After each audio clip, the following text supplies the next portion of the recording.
cool off in a couple of stocks. Look at some of the ADAG names, for instance, Reliance Infra, Reliance Power. These are stocks that are just cooling off, coming off the highs of the day. Reliance Capital so far had a very good session. It was a 10% up move on Capital today. Some profit taking coming in there as well. Jubilant Foodworks is the other you can keep in mind. Radico. A lot of these stocks are just cooling off from the highs of the day. That's the mood of the market right now, getting slightly cautious. Okay, on that note, let's bring in Sandeep Wagle and get some more trading ideas in. Good afternoon, Sandeep. What do you have on mind today?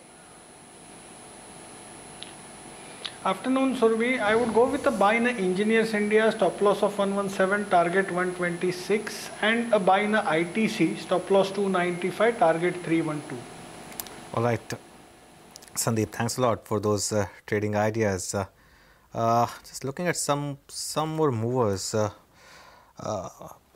Mr. Tulsian, we've discussed this topic in the past as well, but how much more for a stock like PNB, for example? The rally started at 70, we are now at 91. Bank of India, Allahabad Bank continues its rally. Is it now getting into some bit of overbought territory? See, Anuj, maybe that applies for the smaller PSU banks, on which I have been saying that generally in the smaller PSU banks like Allahabad Bank, Andhra Bank, the rally is not seen sustainable. But if you really take a call on the PNB kind of stocks, you have the capital infusion in place by government, you have the monetization of the stake partly happening, probably the monetization of the realty assets also will be done, and this arrest warrant having issued against Nirav Modi has given a positive impact on the stock, and the resolution of the ArcelorMittal and other NCLT cases are all seen to be giving overall good fillip to the larger PSU banks, on which we have been in fact giving positive call or buy call for the last 1 month or so. The four stocks, mainly SBI, PNB, Bank of Baroda and Canara Bank. So yes, the positive was seen continuing, but again the kind of run up which we have seen in PNB also now need a caution. In fact, maybe SBI one can keep the investment investment view intact, but I think in PNB one can look to go for the profit booking in the near term. Okay, all right, Mr. Tulsian, we will let you go on that note. Appreciate your time. Thanks very much for being with us on the show today. That's a call from Mr. Tulsian. Now, Amrish, I have one stock for you. Again, what a rally. If we talk about rallies, CG Power. I don't know if you've been tracking the developments or not, but it fell to, I think, 23, 24. And from there's this dream run happening. People keep talking about whether there's some strategic deal happening even with this company. Any thoughts here? Again, doing very well today? No, frankly, I have not really tracked it closely, so it's a bit difficult for me to... Anything else in the industrial space, on the cyclical side of the market that you would look at buying now? Not really cyclical side, but then, again, old stock which I have recommended a long time back, Himmat Singh Ka Seede. And especially with, again, the focus coming back on this sector. And the stock had actually corrected from those levels of about 400 to 175. From there, we had seen some small rally. So, again, I would say closer to about 200, 205 levels, this could be bought, because I think clearly things are again changing for this sector for the better. So, I would have a price target, not of 400, but about 280, 290. All right, Amrish, thanks a lot for joining us today. Let's move on now. We have our Alpha Manager, Purinju Veliat, MD and Portfolio Manager at Equity Intelligence India, now joining us on the show. Purinju, hi, good afternoon. You just tweeted about half an hour back, are you ready for a 5-year bull run? You reckon this is start of a fresh bull run in Indian market? Or is this just the anticipation, which seems to be near consensus now, at least in the market circle, that at least market believes that it's the market celebrating perhaps a bit early, but wanting to price in return of Narendra Modi, and that's why you've seen this bounce from oversold grounds. Your thoughts? Good afternoon, Anuj. Indian market is definitely poised for a multi-year rally. That's what I strongly believe. It is not just on technical grounds or or sentiment. When we talk about a multi- or 5-year rally, it should have much more to that. See, we had a 10-year consolidation. If you see the last 10 years, from 2008 onwards. Some people now feel Reliance Industries have gone up so much. Reliance Industries have gone up only by 65% in the last 10 years. So there is a lot of short-term moves. Volatility gives a wrong impression to the investing community. So I was just talking the year 1988 to 92. Those 5 years, Sensex had gone up by 11 times. Then there was a 10-year consolidation and came 2003 to 2008. That was a time Sensex went up by 7 times. And again, we had a 10-year consolidation now. Even though many stocks, especially the new gen companies, many of them have gone multi-baggers. But in general, when you look at the broader market, we were consolidating in that perspective. So our economy continued to grow, and at a very healthy rate, the fastest growing large economies in the world. So definitely, I think it is very reasonable to think about some good period of time, a bull market cycle, and 4 or 5 years, I'm very confident. We had a very, very big, carnage in the mid and small caps in 2018. The broader market has performed very badly, even though Nifty and Sensex are not reflecting that. So after that, people, again, every thought has gone negative, perception has gone negative. Nobody wants to invest in equities. So that is the kind of situation we have just gone through. Just imagine $5 billion investment by FIAs in last 20 days. Our rupees up by something like 4-5%. Nifty is up by something like 1,000 points. See how sensitive the market is at lower levels. So it is showing the sensitivity of, the market. Our market is not fully reflecting the good fundamentals of India. The FIAs, the international investing community, have a lot of confidence in India. Indians are lacking, a lot of them, especially the anti-Modi camp. They feel India is going very bad, and India will continue to go bad. And some of them wish things go wrong in India. So that is going to, that people will be, surprised to see the bull market event, in short. Over here, because that's precisely, good afternoon, and that's precisely the debate, isn't it? The naysayers say that this is just a pre-budget adrenaline rush. Yes, the money is coming in. It's coming in because India is playing catch-up. It's foreign money, maybe pre-election rally, whatever you want to call it. And once the event is out of the way, then the reality will hit home. The fact that there's 90-day waiting period for cars and two-wheelers in this country. The fact that, GDP numbers have been sluggish. The fact that earnings haven't picked up. So a lot of those things are being sort of put to question as well. What would you say to some of these, people who want to go by these data points?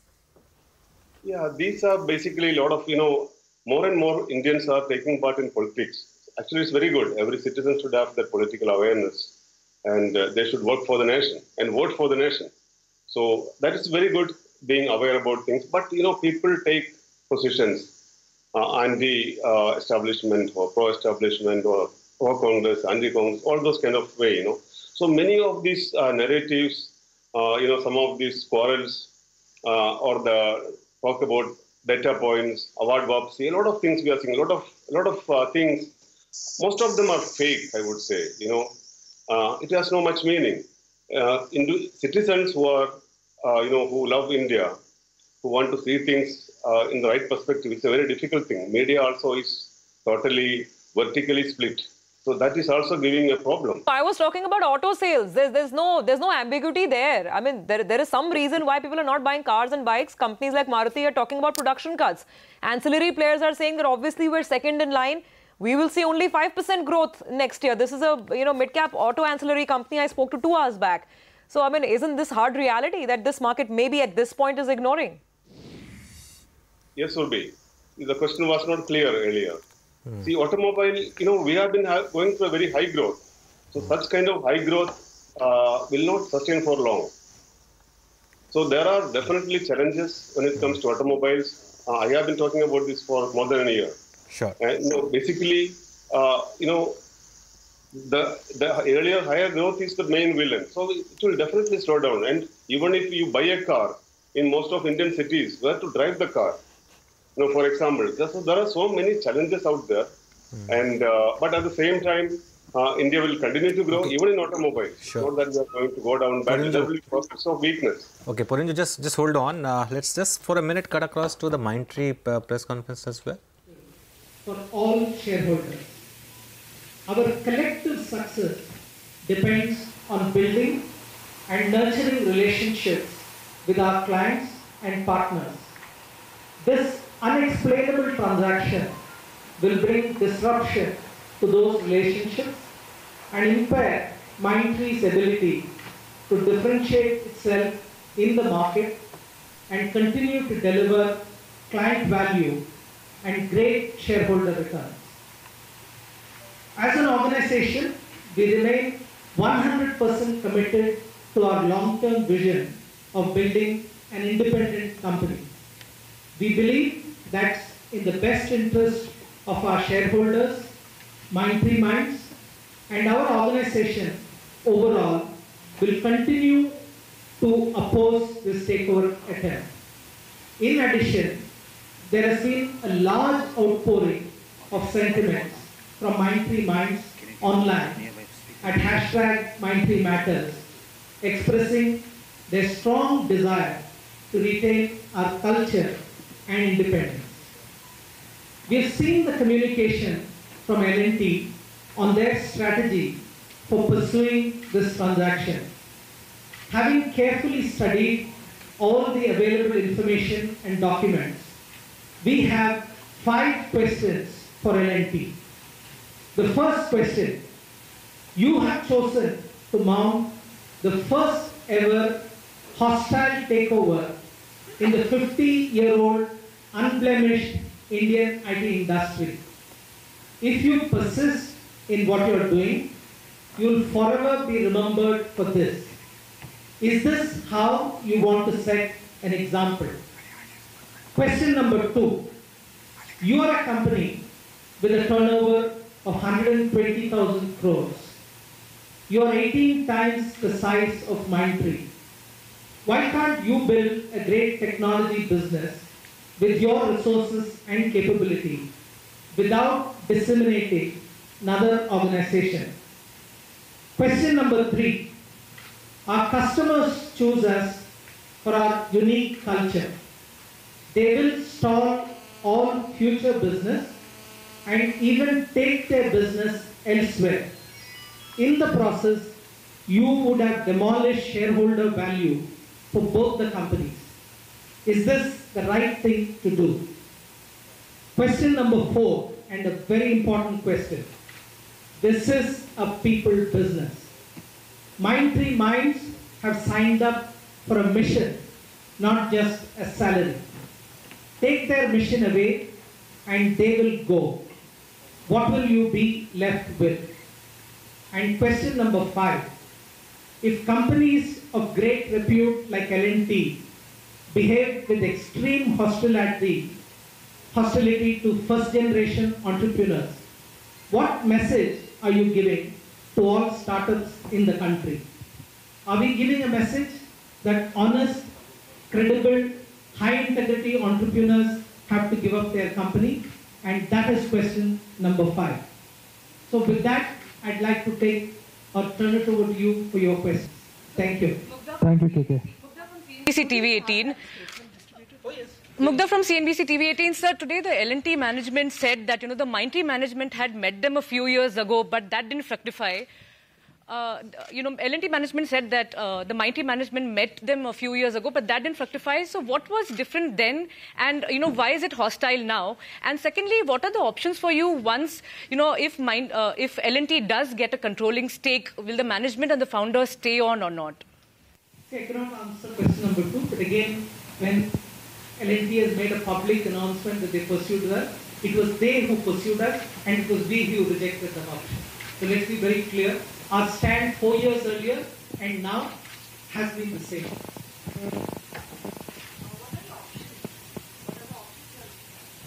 So there will be various options, because at the end of the day, I think this is not a question of what needs to be done. Like we said, I think we've built a great company.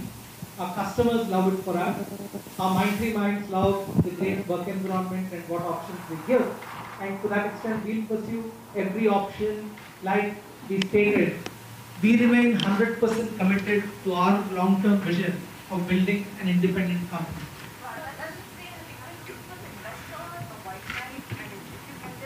Sir, it is not up to us to find an option, right? At the end of the day, it was a shareholder who wanted to sell, and that shareholder can sell to. Yeah. That shareholder chose to sell, and we have no problem if he sold it to anybody who did not have a strategic intent like L&T has. So at the end of the day, it is not my responsibility to find an option for a shareholder who wants to sell.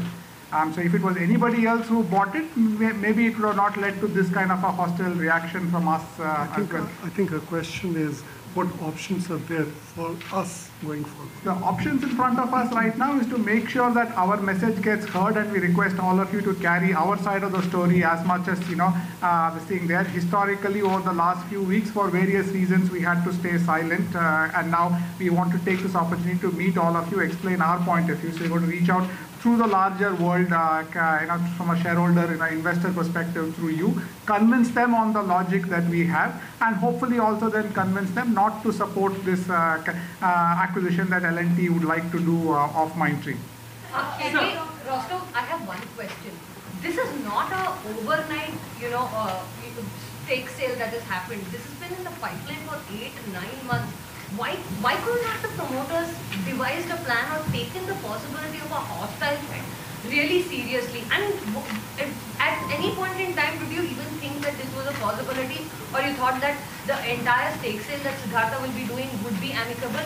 And also, having spoken to so many other, private equity players, what really went wrong, and why weren't you able to convince these PE players to be on your side or be able to negotiate this deal? Because all of us have been writing about Mindtree reaching out to private equity players, and suddenly we see L&T all of a sudden come and do this hostile takeover. But this could have been averted, right? It could have been averted under different circumstances, right? At the end of the day, like I said, it is a shareholder who wanted to sell, and if he chose to sell in whatever form or fashion, but timing, the quantum. relationship that you have admittedly said that you've had with Siddhartha has been so fine, and he's been a patient investor for 20 odd years. It is a little difficult to believe that you were not on talking terms at the end of this entire deal, right? In the way it finally turned out, as of whatever yesterday evening when this announcement came, it was a surprise. Now, I'm not going to comment on how long we were in discussion, whether it was 8 months, 9 months, whether he spoke to A, whether he spoke to B, etc., because all that is water under the bridge. We were presented with a set of facts yesterday evening, and we are dealing with those facts as of now. Okay, that's the Mindtree management. Of course, they got themselves into this situation. You could argue, there's now it's easy to forget what happened with Ashok Soota some years back, and of course Vijay Siddhartha for so many years was holding these shares. Promoters could have done something about it. They should have done something about it. Let me put it this way: if they think that this possibility was always open, and there's always going to be a first time. Absolutely. I don't think there's any law that says that there cannot be a takeover battle. This whole protective nature, that you should protect. This is. It's a mature company. Exactly. It's not a new entity. At the end of the day, if someone sees value and buying, and it's up to you to try to prevent that. You can't do it. There's always going to be a first time. It's just because it's not happened in Indian history does not mean that it should not happen. No, absolutely. So, I'm just a little surprised, Anuj, frankly, that they didn't actually find the money to back up all that they're saying today on this press conference. Where are the PE players? Where's the counter offer? There's just not one on the table. Yes. Perhaps the founder should have stayed together. Anyway, that's a different story. But anyway, that story is, of course, it will re-emerge. But for now, it's a done deal, so we can move on. We still have Porinju with us. So Porinju, coming back to the market now, because there's so many buying opportunities now. One sector which is emerging out of doldrums is cement. Do you like it? Do you have any picks here? Yeah, cement stocks have been very much hammered down, especially the small and mid caps. And they have gone through some not so good times, a lot of pressure on the margins. I think things have bottomed out, the West is behind it. So definitely, there are some companies like Orient Cement, which we have a holding in PMS. There are such many mid-cap companies in cement, looks good. And anyway, investors are going to come back to the small caps and mid-caps. I'm very confident about that. Even FIIs, when they go on buying like this, at this kind of a rate, the values will be exhausted in the large caps at some point of time. And then they come to the large mid-caps and the mid-caps and even the large small caps. So even our domestic institutions have been selling in a big way when these FIs were buying last 2-3 weeks. And that money also retained by domestic institutions, I expect them mostly to flow back to the beaten down mid-caps. There are a lot of values out there. By the way, just take a look at what's happening to large cap IT. We need to put our eyes on Infosys and even on TCS. There's a huge move on these stocks now. Perhaps a late reaction to the rupees reversal or something else, but suddenly there's a huge bout of buying. Look at that move, and that's not a small stock that we're referring to. Neither is this one, TCS, moving to positive territory. There's also buying on UPL. Actually, all of IT is moving up. Wipro, Tech Mahindra, the entire sector suddenly turned around. It's quite a strong afternoon for even IT now. You know, these are large cap names, but if we do talk about mid cap IT, Purinju, just because there's so much of news flow, there are deals, counter deals. I mean, another company like NIIT Tech, and we don't know what's the future over there. Do some of the smaller IT players, do they interest you at all? Yeah, some of them, rather than NIIT Tech, I may prefer NIIT at this point of time, which is the holding company.